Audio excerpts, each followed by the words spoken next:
In this week's episode of the Art Geek Teaching Studio Vlog, we're going to take a trip down the road to the Robert Henri Art Museum. After that, we'll take a really brief look at a video. It's a time lapse of me painting these two paintings behind me in the fat over lean technique. All right, here we go. So the trip that we made was just down the road. We're about 45 minutes in a small little community called Kozad is where this museum is.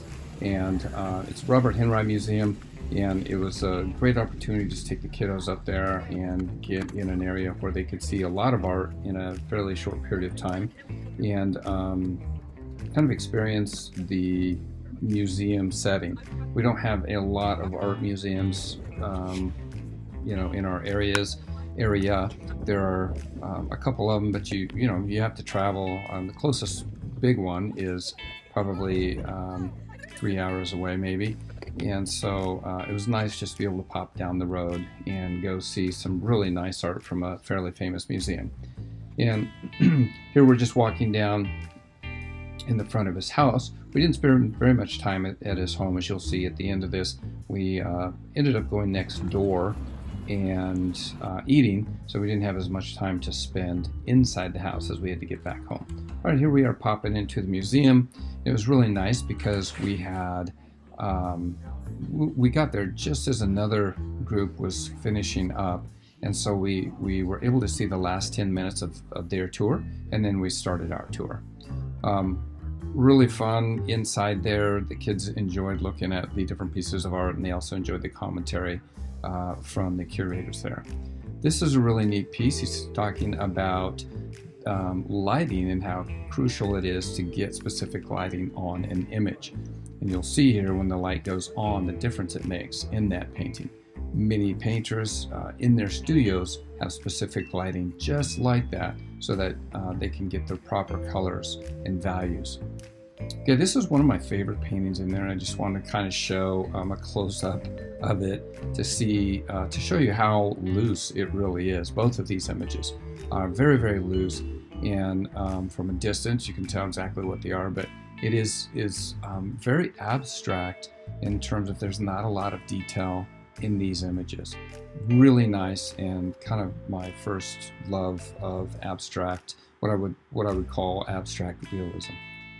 And here we go next door. This is a place called the 242 Club, and fantastic food. I'm just gonna show you a little bit of the food that was on here, the menu. It's kind of a gourmet lunch menu. It was nice to get the kids together as a group. We could spend a little bit of time together, and there's always something special about when you're eating with a group of people. So it was a really nice time. And then after that, of course, we bailed off and came back home. So anyway, that was the trip, and it was a very fun trip. It was a blessing to be able to go with the kids to see something that nice and spend a little bit of time with them in an art setting.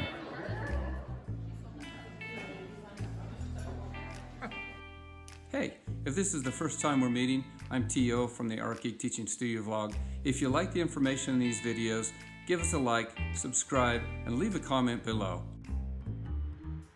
Okay, so this next thing, of course, that we're going to do is take a peek at two images that I painted that week or this week. Actually, I'm recording this, I guess, a couple weeks behind when the work was actually done. So anyway, I wanted to be able to show kind of a start to finish. This is just a canvas, actually it's cradled canvas, cradle board that was grounded with acrylic paint, and I let the acrylic paint dry for a couple days. Both of the canvases are the same. I let them dry for a few days, and then I just began to draw. So this is really just laying in my drawing with my proportion tool or my scale tool and pencil, spending as much time as I can, I guess, trying to get it fairly close. Some things we'll fix in painting. What I'm using here is actually water-soluble graphite because I really enjoy the black that I can get out of it. So I put it on there, and then I could see it a lot better as I begin to paint. And you can see that was just a quick shot of putting some polyurethane on it to seal it. And once that was dried, we're starting. So this is really, really obviously thin. This is thinned out with a product called Gozika. You could also use Gelka gel or something like that. But I just wanted a very loose, very thin background. I'm starting to block in some value, although I wasn't paying really close attention. I just wanted to get some color on the board, on the canvas. And in these images, I'm doing both of them kind of at the same time. As we move along, I'll go ahead and change that up to where we're focusing on just the buffalo or just the crane. But in the beginning here, I didn't want to stop to move the camera. It was fairly quickly. This whole process was only about, I don't know, probably 20 minutes. And again, just to begin to block in some value and get a little paint on the canvas and on the boards.